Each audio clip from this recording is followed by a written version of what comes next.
Hey guys, आज मैं explain करने वाला हूँ माई लवली लायर सीजन 1 के एपिसोड नंबर 10 को। अगर आपने अभी तक पिछले एपिसोड नहीं देखे हैं तो प्लेलिस्ट का लिंक आपको डिस्क्रिप्शन में मिल जाएगा। एपिसोड की शुरुआत में कार्मिन को देखते हैं जो कि कुछ न्यूज को देख रहा था और ये न्यूज जैक्सन बीच के बारे में थी। और इस न्यूज में लिखा हुआ था कि समुद्र किनारे पर जाने से पहले स्योंगजू का और योमजी का झगड़ा हुआ था। ये दोनों एक बार के अंदर थे। जब योमजी की डेथ हुई थी तब स्योंगजू की शर्ट पर उसका खून भी लगा हुआ था। ये सब देखने के बाद कामिन यहाँ पर सोली के अपार्टमेंट के पास आता है और यहाँ पर सोली को कॉल कर रहा था, लेकिन तभी यहाँ पर देखता है कि दोहा बाहर आ रहा था, गाड़ी में बैठकर कहीं पर जा रहा था। यहाँ पर कामिन दोहा का पीछा करता है। इसके बाद कामिन उसी जगह पर आ जाता है जहाँ पर दोहा हुआ था और यहाँ पर देख लेता है कि यहाँ पर योमो दोहा से बात कर रहा था। यह वही सीन होता है जो कि हमने पिछले एपिसोड में देखा था। यहाँ पर दोहा ने योमो को कहा था कि मैंने तुम्हारी बहन को नहीं मारा, उसने आत्महत्या कर ली थी क्योंकि मैं उसका सपना था, मैंने उसे ब्रेकअप करने की बात कही थी, इसलिए उसने खुद को मार डाला। और ये सब बात यहाँ पर कामिन सुन रहा था। ये बात कहने के बाद दोहा जाने लगता है, लेकिन तभी वो पीछे से आता है और वह दोहा को चाकू मारने वाला था, लेकिन यहाँ पर कामिन बीच में आ जाता है और दोहा को बचा लेता है। वो कामिन को देख लेता है और कह रहा था कि तुम तो वही पुलिस वाले हो जो कि एक्चुअल में थे। वो दोहा से कहता है क्या तुम यहाँ पर पुलिस वाले को लेकर आए थे? कामिन इन दोनों से कहता है कि तुम दोनों को स्टेशन पर चलना होगा, लेकिन दोहा कहता है इसकी कोई जरूरत नहीं है। इतने में हम देखते हैं योमो भाग रहा था और कामिन इसका पीछा कर रहा था। आगे चलकर कामिन योमो को पकड़ने वाला ही था, लेकिन यहाँ पर दोहा कामिन को रोक लेता है और कामिन को पकड़ लेता है और योमो से कह रहा था कि ऐसे भाग जाओ। इसके बाद योमो ऐसे भाग जाता है। दोहा यहाँ पर कामिन से कह रहा था कि वह किसी को भी नुकसान नहीं पहुंचाएगा, वह सिर्फ मुझे चाकू मारने वाला था। लेकिन यहाँ पर कामिन कहता है उसे कोई फर्क नहीं पड़ता, उसके हाथ में चाकू था। कामिन यहाँ पर दोहा से कहता है कि क्या तुम डरे हुए हो क्योंकि लोगों को पता चल जाएगा कि तुम कौन हो? मुझे बता कि तुम्हारा क्या नाम है, तुम सेओंजू हो। मैं सोली को देखने के लिए उस अपार्टमेंट के पास आया था और मैंने देखा कि तुम कहीं पर जा रहे थे, इसलिए मैंने तुम्हारा पीछा किया था। क्या सोली तुम्हारे बारे में जानती है कि तुम्हारा नाम सेओंजू है? यहाँ पर दोहा हाँ करता है। कांगमिन कह रहा था कि ये बात जानने के बाद वह तुम्हें डेट कैसी कर सकती है? यहाँ पर दोहा कहता है कि उसे मुझ पर विश्वास है, वैसे मेरी मदद करने के लिए तुम्हारा थैंक यू। अब यहाँ पर कांगमिन कहता है कि मैं नहीं चाहता कि वो तुमको नुकसान पहुंचा दे, क्योंकि अगर तुम्हें कुछ हो जाता है तो सोली दुखी हो जाएगी और मैं नहीं चाहता कि वह ऐसी किसी कंडीशन से गुजरे। वह पहले सब कुछ झेल चुकी है, इसलिए आज जो तुम्हारे साथ हुआ है इस चीज को उसके साथ शेयर मत करना और नहीं तुम्हारे मुंह पर लगी हुई चोट के बारे में बताना। लेकिन यहाँ पर दुआ कहता है कि मैं उसको क्यों नहीं बताऊं, मैं सोली से कुछ भी नहीं छुपाने वाला। कांगमिन कह रहा था कि क्या ये इसलिए है क्योंकि वह तुम्हारे झूठ को सुन सकती है? दुआ कहता है कि मुझे नहीं पता है कि तुमने सोली को कुछ करने के लिए क्या किया था, लेकिन मैं उसको अपने तरीके से कुछ करना चाहता हूँ। ये बात कहकर दुआ चला जाता है। अगले सीन में यूमो को दिखाया जाता है जो कि पैदल जा रहा था और बाद में फ्लैशबैक सीन को याद करता है कि दोहा ने मुझको कैसे बचा लिया था। इसके बाद एक पास्ट के सीन को देखता है जहाँ पर योमजी को देखते हैं, साथ में इसका फादर भी होता है। योमजी का फादर यहाँ पर नशे में होता है और यहाँ पर योमजी के पैसे चुरा रहा था, लेकिन योमजी इसको ऐसा नहीं करने देती। योमजी का फादर योमजी को मारने वाला था, लेकिन यहाँ पर योमो बीच में आ जाता है और अपनी बहन को बचा लेता है और अपने फादर को ऐसे जाने के लिए कह रहा था। यहाँ पर योमो अपनी बहन से पूछ लेता है कि तुमने पैसे क्यों बचाए थे? योमजी अपनी भाई से कहती है कि मुझे कॉलेज में जाना है, मेरे भी सपने हैं, मैं सोमजू के सामने अपने आप को छोटा महसूस करती हूँ। यहाँ पर वो अपनी बहन से कहता है तुझे सपने की कोई आवश्यकता नहीं है क्योंकि सोमजू तुम्हारा सपना है और वही तो इस कंडीशन से बाहर निकालेगा। अगले सीन में दुआ को देखते जो कि अपने फ्लैट के अंदर आ जाता है और यहाँ पर साउंड के पास कॉल कर लेता है और कह रहा था कि तुम ठीक हो? साउंड कहती है हाँ मैं ठीक हूँ, तुम ठीक हो? तो यहाँ पर दुआ हाँ भरता है। दुआ साउंड से माफी मांगता है और कह रहा था कि इसे मेरी गलती है, मुझे माफ कर देना। साउंड कहती कोई बात नहीं, वैसे भी मैं ठीक हूँ क्योंकि मैंने तुम्हारी आवाज सुन ली है। साउंड ने दुआ से कहती है मुझे कुछ एहसास हुआ है कि तुम किसी लड़की के साथ बहुत ज्यादा खुश हो। दुआ साउंड को बाई कहता है और फोन कट कर देता है। अगली सुबह देखते जब दुआ से मिलने के लिए सोलिया आ जाती है। सोलिया पर दुआ के लिए सैंडविच लाई थी। हम यहाँ पर यह भी देखते हैं कि दुआ ने मास्क लगाया हुआ है। यहाँ पर सोली दुआ से पूछ लेती है कि तुमने मास्क क्यों लगा हुआ है? दुआ पर बात को टाल देता है क्योंकि झूठ नहीं बोलना चाहता।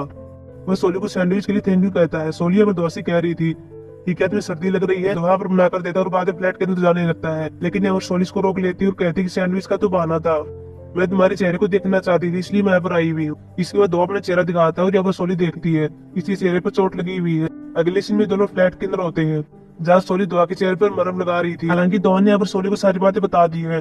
अब यहाँ पर सोली कह रही थी कि तुम उसके पास अकेले क्यों गए थे? दुआ यहाँ पर कहता कि उसने साउंड को पकड़ लिया था और वैसे ही मैं उसे व्यक्तिगत रूप से मिलना चाहता था, मुझे उससे कुछ बात करनी थी। यहाँ पर सोली कहती कि फिर भी तुम्हें कुछ हो सकता था, तुम्हें पुलिस को ले जाना चाहिए था। दुआ कहता कि मैंने पुलिस को नहीं बुलाया, लेकिन एक पुलिस वाला आ गया था। सोली कहती क्या वो कांगमिन था? यहाँ पर दुआ हाँ भरता है। सोली बाद में कहती कि इसी वजह से कांगमिन ने मेरे पास मैसेज किया हुआ था। वहाँ सोली से कहता कि वो तुम्हारे बारे में चिंतित था, इसलिए वो तुम्हें देखने के लिए अपार्टमेंट के पास आया हुआ था, लेकिन जब मैं बाहर जा रहा था तब उसने मेरा पीछा किया, इसलिए कांगमिन वहाँ पर आ गया था। और वैसे भी कांगमिन ने मेरी वहाँ पर हेल्प की थी।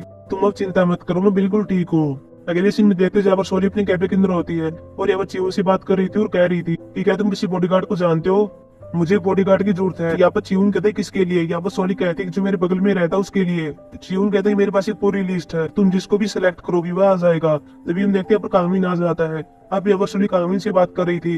कांगमिन यहाँ पर रात वाली बात को छेड़ रहा था, लेकिन तभी यहाँ पर सोली कांगमिन से कह रही थी कि मैंने सुना कि तुम्हें दुआ की हेल्प की थी, इसके लिए तुम्हारा थैंक यू। कांगमिन यहाँ पर सोली से कह रहा था कि मुझे तुम्हारी चिंता हो रही है। उस सोली कहते तुम मेरी चिंता मत करो, उसने कुछ भी नहीं किया है, मुझे पता है, उसने किसी को नहीं मारा है। कांगमिन कह रहा था क्या तुम उस पर विश्वास करती हो? यहाँ पर सोली हाँ भरती है। सोली साथ में कांगमिन से कह रही थी कि जब हमने पहली बार डेट किया था तब तुमने मुझसे पूछा था कि तुम्हें क्या पसंद है और मैंने कॉफी के बारे में बताया था और तुमने भी कह दिया था कि मुझे भी कॉफी पसंद है, लेकिन तुम्हें कॉफी पसंद नहीं थी, तुमने झूठ बोला था।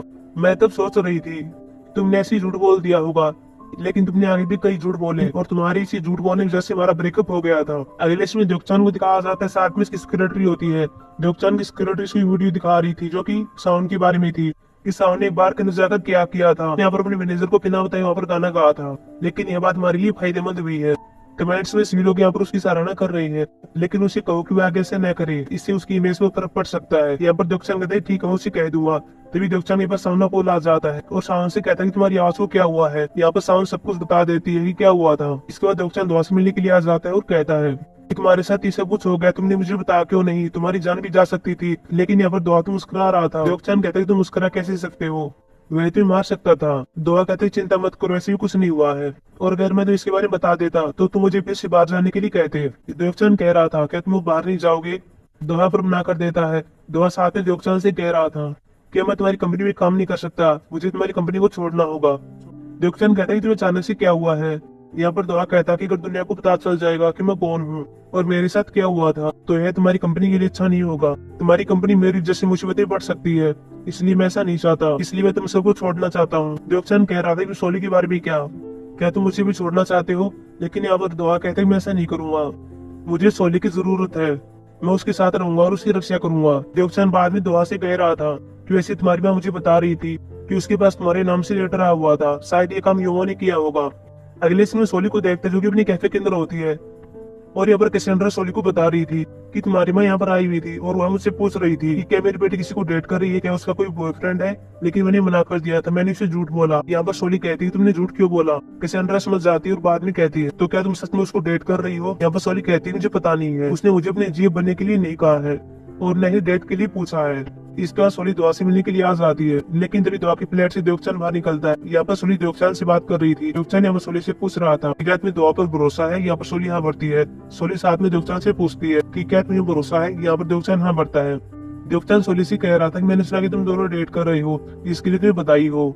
इसके बाद प्लेट के अंदर से दुआ भी बाहर आ जाता है और इनसे कहता है तुम यहाँ पर क्या कर रहे हो? द्योकचान कह रहा था मैं सिर्फ जा ही रहा था। इसके बाद द्योकचान चला जाता है। इसके बाद सोली दुआ के फ्लैट के अंदर आ जाती है और यहाँ पर सोली दुआ से कह रही थी कि मैंने द्योकचान से पूछा था कि क्या तुम्हें दुआ पर भरोसा है, और साथ में उसने मुझे कहा था कि हम दोनों डेट कर रहे हैं। तो वैसे क्या तुम्हें नहीं लगता कि किस करने के बाद डेट कर लेना चाहिए? यहाँ पर दुआ सोली की ओर देखता है। सोली पर मुस्कुराने लगती है। दुआ सोली से कह रहा था कि क्या तुम मेरी जीव बनोगी? लेकिन यहाँ पर सोली मना कर देती है। दुआ पर सोली को अपनी कीमती चीज देता है, इसको चॉकलेट देता है, साथ में कुछ और भी देता है। इसके साथ अपनी गाड़ी की चाबी को इसकी फिंगर में पहना देता है। दुआ सोली से कह रहा था कि क्या तुम मेरी जीव बनोगी? कुछ टाइम तक सोली मना करती है, लेकिन बाद में हाँ भर देती है। इसके बाद दोनों गले मिलते हैं। इसके बाद सोली दुआ से कहती है कि चलो डेट करते हैं।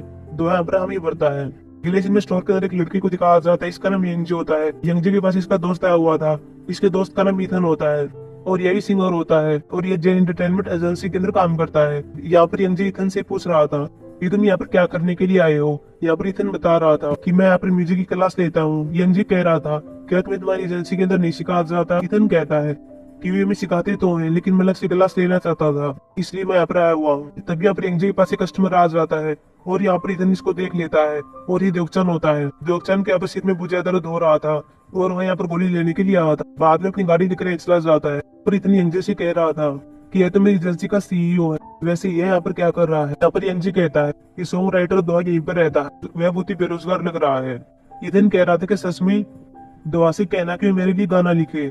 लिसन बोरो को दिखाया जाता है जो एक स्पीच दे रहा था और सभी को कह रहा था कि आप सबने मेरे बिजनेस में मेरी काफी मदद की है, इसके लिए आप सबका थैंक यू। वैसे मैं उनके नाम लिखने जा रहा हूँ जो अंशु डोंगे जो फेस्टिवल होने वाला है उसमें हिस्सा लेने वाले हैं, लेकिन यहाँ पर आधे से ज्यादा आदमी मना कर देते हैं कि हम फेस्टिवल में नहीं आने वाले। हम उसमें हिस्सा नहीं लेंगे।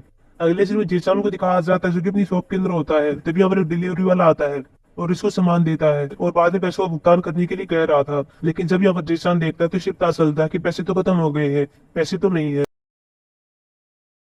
अगले सीन में देखते यहाँ पर सोनी दुआ को अपने कैफे के अंदर बुला हुआ था और यहाँ पर साथ में च्योन और साथ में कैसेंड्रा होती है। ये सब यहाँ पर इसको कुछ आदमी फोटो दिखा रहे थे और कह रहे थे कि ये बॉडीगार्ड है, तुम बताओ तुम्हें कौन सा चाहिए। दुआ कहता है कि मेरे लिए यहाँ पर सोली यहाँ बढ़ती है, लेकिन दुआ कहता है कि मुझे नहीं चाहिए, इससे मैं अनकंफर्टेबल फील करूंगा। यह बात लेकर दुआ चला जाता है। कुछ टाइम के बाद बोरो कैफे के अंदर आता है और यहाँ पर सोली से कह रहा था कि यहाँ शूट में फेस्टिवल होने वाला है, क्या तुम हिस्सा लोगी। लेकिन यहाँ सोली कह देती है कि मैं नहीं ले सकती क्योंकि हमने अभी तक फेस्टिवल में भाग नहीं लिया है। बोरो कह रहा था कि अभी के रात लोगों ने भाग लिया है, अगर ये गिनती ये रुक जाती है तो फेस्टिवल नहीं हो सकेगा, तुम सोचकर बता दो क्या तुम हिस्सा लेना चाहती हो। लेकिन सोली मना कर देती। इसके बाद बोरा चला जाता है। कैसेंड्रा और च्यूनी अब सोली से कह रहे थे कि तुम्हें फेस्टिवल में जाना चाहिए, साथ में दुआ को ले जाना चाहिए। लेकिन अब सोली मना कर देती है और कहती है कि उसे पहले ही चोट लगी हुई है, उसे अपने फ्लैट के अंदर रहना ही अच्छा लगेगा, शायद वो फेस्टिवल के अंदर नहीं जाना चाहेगा। अगले सीन में यांगसू को दिखाया जाता है जो ये जंगल के अंदर आई हुई थी। साथ में एक आदमी और होता है। यहाँ पर यांगसू इस आदमी को धोखा देने का ट्राई कर रही थी, लेकिन तभी अपने यांगसू की बात को नोटिस करती है कि इसका पति तैसू भी पर होता है जो कि अब लकड़ियां काट रहा था। तभी आपने हैंगसू की भी देख लेती है कि यहाँ पर एक लड़की होती है और वह तैशु को अंदर ले जा रही थी। हैंगसू के यहाँ पर गलत विचार आता है। अगले सीन में देखते जब सोली दुआ के पास आ रही थी, दुआ पर फ्लैट से बाहर आता है। सोली दुआ को कुछ फोटोज दिखाती है और कहती है कि यह फोटो मेरे पिता ने भेजी हुई है, जब मेरे पिता बहुत अच्छे मूड में होते हैं तभी भेज देते हैं। वैसे तुम कहाँ पर जा रहे हो। दुआ कहता है मैं स्टोर के अंदर जा रहा हूँ। सोली कहती ठीक है मैं भी चलूंगी। बाद में दोनों स्टोर के अंदर आ जाते हैं और यहाँ पर यंगजे म्यूजिक को कॉपी के अंदर लिख रहा था, लेकिन तभी वो पर्चा नीचे गिर जाता है और दुआ इसको उठा लेता है। तो दुआ पर म्यूजिक को देखता है और बाद में पर्चा यंगजे को दे देता है और कह रहा था कि बहुत ही कम सिंगर होते हैं जो कि म्यूजिक को लिखते हैं, क्या तुम म्यूजिक सीखने के लिए स्कूल के अंदर जाते हो। पहले यंगजे कोई जॉब नहीं देता, लेकिन बाद में जब जा रहे थे तब यहाँ पर यंगजे कह देता है कि मैं किसी स्कूल के अंदर नहीं जाता, यहाँ पर जो फेस्टिवल होने वाला है मैं वहाँ पर ही गाने वाला हूँ। इसके बाद सोली और दुआ फिर से फ्लैट के अंदर आ जाते हैं और फेस्टिवल की बात करने लगते हैं। यहाँ पर सोली दुआ से कह रही थी कि शायद अब की बार फेस्टिवल नहीं होगा। यहाँ पर दुआ कहता है कि ऐसा क्यों है। यहाँ पर सोली कहती है कि केवल 50% लोगों ने हिस्सा लिया है, अब की बार फेस्टिवल रद्द हो सकता है। लेकिन दुआ सोली से कह रहा था कि मैं फेस्टिवल में चलना चाहिए, मैं एंजी का गाना सुनना चाहता हूँ, वह गाना मुझे बहुत अच्छा लगा है, मैं देखना चाहता हूँ कि कैसे गाएगा। यहाँ पर सोली कहती है ठीक है तुम मेरे साथ चलो। दुआ कहता है कि सच में, क्या तब तक मेरी चोट ठीक हो जाएगी। यहाँ पर सोनी हाँ भरती है। अगले से योनमी को दिखाया जाता है, साथ में कैंडिडेट भी होते हैं। यहाँ पर योनमी टीवी डिबेट के लिए आई हुई थी। इसे यहाँ पर सवाल पूछे जा रहे थे और ये सवाल इसके बेटे को लेकर थे कि आपके बेटे ने किसी को मार दिया था। लेकिन यहाँ पर योनमी सभी को बता रही थी कि ऐसा नहीं है, पता नहीं आप मेरे बेटे के मुद्दे को बार बार क्यों उठा रही है, मैंने आपको पहले ही बता दिया था मेरा बेटा पहले केस से रिहा हो गया था, उसने किसी को नहीं मारा था, लड़की ने आत्महत्या की थी। मुझे लगता कि आप तब तक चुप न होंगे जब तक मेरे बेटे को हत्यारा न बना दोगे, लेकिन मैं आपसे तो से कह रही हूँ कि मेरे बेटे ने किसी को नहीं मारा। अगले सीन में लूनी कैफे के अंदर दिखाया जाता है जहाँ पर सोली होती है और साथ में बाकी सब भी होते हैं। यहाँ पर दवा भी होता है। ये सब यहाँ पर प्लानिंग बना रहे थे कि मैं फेस्टिवल में अपनी शॉप कैसे लगानी चाहिए और वहाँ पर क्या करना चाहिए और अपनी कॉपी को कैसे बेचना चाहिए। यहाँ पर दोइन को एडवाइस देता है और यह एडवाइस सभी को पसंद आती है। अगले सीन में कांगमिन को देखते हैं जो कि पुलिस स्टेशन के अंदर होता है और अपने एक वीडियो को देख रहा था। कांगमिन अभी दुआ के केस को देख रहा था। इस वीडियो में दुआ अपने दोस्त के साथ होता है। ये दोनों यहाँ पर फुटबॉल मैच को देख रहे थे, लेकिन यहाँ पर इस वीडियो में चेहरे अच्छे से नहीं दिख रहे थे। इसके बाद कांगमिन एक्चुअल में अपने दोस्त पुलिस वाले के पास कॉल करता है और कह रहा था मैं मिलने के लिए आ रहा हूँ, मैं काफी टाइम हो गया है, हम मिले नहीं है।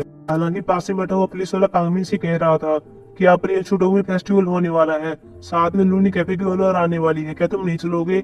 लेकिन यहाँ पर कांगमिन कह रहा था कि मेरे पास पहले से अपनी प्लानिंग है, मैं नहीं जा सकता। अगले सीन में लूनी कैफे के अंदर दिखाया जाता है जब सामान को बाहर ले जा रहा था और अभी यहाँ पर इस सामान को फेस्टिवल के अंदर ले जा रहे थे।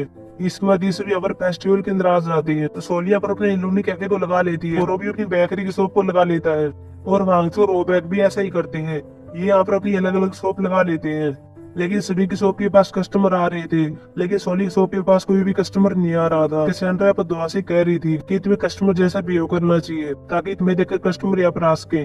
सोली भी इस बात के लिए सहमत होती है। बाद में दुआ ऐसे ही करता है और ये वो ड्रिंक को पीता है और बाद में चिल्ला रहा था कि यह तो बहुत ही अच्छी है। और इसके बाद हम देखते हैं कि सोली के शो के बाद यहाँ पर कस्टमर की लाइन लग जाती है। अगले सीन में योमो को दिखाया जाता है जो कि एक्चुअल की बस में बैठा हुआ है और एक्चुअल वापिस जा रहा था।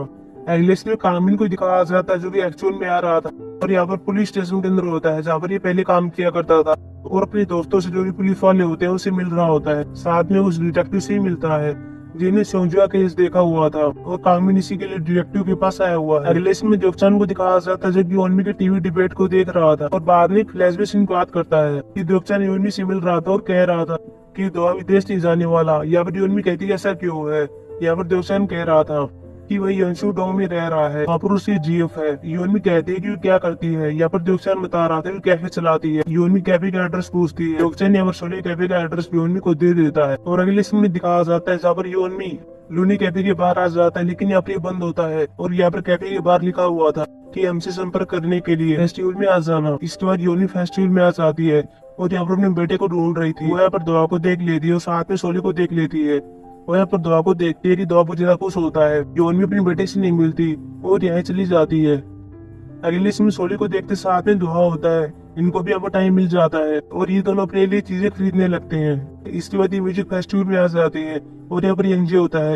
यंगजे यहाँ पर फोन में किसी से बात कर रहा था और यहाँ पर आने के लिए कह रहा था लेकिन इसका दोस्त मना कर देता है। दोहा यंगजे के पास आता है और कह रहा था कि क्या हुआ है, क्या यहाँ पर कोई कीबोर्ड को बजाने वाला कोई नहीं है। यंगजे कहता है कि मेरा दोस्त आने वाला था लेकिन वो नहीं आया। इसके बाद यंगजे स्टेज पर चला जाता है लेकिन यहाँ पर यंगजे ऐसे गाना नहीं गा सकता था क्योंकि यहाँ पर कीबोर्ड को बजाने वाला कोई नहीं था। यहाँ पर सोली दुआ की ओर देखती हुई कहती है कि मैं जानती हूँ तुम उसकी हेल्प करना चाहते हो इसलिए तुम जाओ और उसकी हेल्प करो। यहाँ पर दुआ यंगजे के पास आता है और इसकी मदद करने के लिए कहता है। कुछ टाइम तक दुआ म्यूजिक को समझता है और बाद में इसकी हेल्प करता है। यंगजे यहाँ पर गाना गाना स्टार्ट कर देता है और ये गाना सभी को पसंद आता है। यहाँ पर एक लड़की दुआ को पहचान लेती है, दूसरी लड़की से पूछती है कि कौन है। यह लड़की सुपान में बता देती है कि कौन है। इसके बाद यह लड़की दुआ की तस्वीर लेने लगती है और रात को दिखाया जाता है जहाँ पर म्यूजिक अवार्ड किसी को दिया जाने वाला था और यहाँ पर जब नाम बोला जाता है तो ये नाम यंगजे का होता है। यंगजे ने यहाँ पर म्यूजिक अवार्ड को जीत लिया है। इसके बाद दुआ सोली को ये ब्रेक पर लाता है और फुटबॉल मैच खेलने वाली गेंद को देता है और इस गेंद पर सोली के फेवरेट फुटबॉल के प्लेयर के सिग्नेचर होते हैं। तभी यहाँ पर एक लड़की भी आ जाती है और इनसे कह रही थी कि यह गेंद तो मेरी थी, तुम बहुत ही लकी हो क्योंकि जो कई सालों पहले जो फुटबॉल का मैच हुआ था तब मेरे पास यही गेंद थी और इस पर फुटबॉल के प्लेयर ने अपने सिग्नेचर किए थे। वहाँ सोली से कहता कि सच बोल रही है। सोली यहाँ पर हाँ भरती है। इसके बाद ये दोनों अपराध आतिशबाजी देखने लगते हैं और बारी बारी करके एक दूसरे को किस करते हैं। अगले सीन में कांगमिन को देखते हैं जो कि उससे डिटेक्टिव से मिल रहा था जिसने सोंजुआ केस देखा था। यहाँ पर कांगमिन से पूछ रहा था क्या सच में योमजी ने आत्महत्या की थी। यहाँ पर यह डिटेक्टिव हाँ भरता है और कह रहा था कि योमजी घर की हालत ठीक नहीं थी। उसकी माँ की कार एक्सीडेंट में डेथ हो गई। उसके पिता शराबी थे। उसने कई बार खुद को मारने की कोशिश की थी। सोंजू ने उसे ब्रेकअप कर लिया था और शायद इसी वजह से उसने आत्महत्या कर ली थी। एपिसोड के लास्ट में कुछ आदमी को दिखाया जाता है जो भी जंगल के अंदर होते हैं और यहाँ पर खुदाई कर रही थी। तभी यहाँ पर इन्हें डेड बॉडी मिलती है और यह डेड बॉडी योमजी की होती है और बाद में एपिसोड समाप्त हो जाता है। सो गाइस ये थी मेरी एक्सप्लेनेशन एपिसोड नंबर 10 की। अभी मिलेंगे एपिसोड नंबर 11 की एक्सप्लेनेशन में जो कि मंडे को आने वाला है। तब तक के लिए बाय।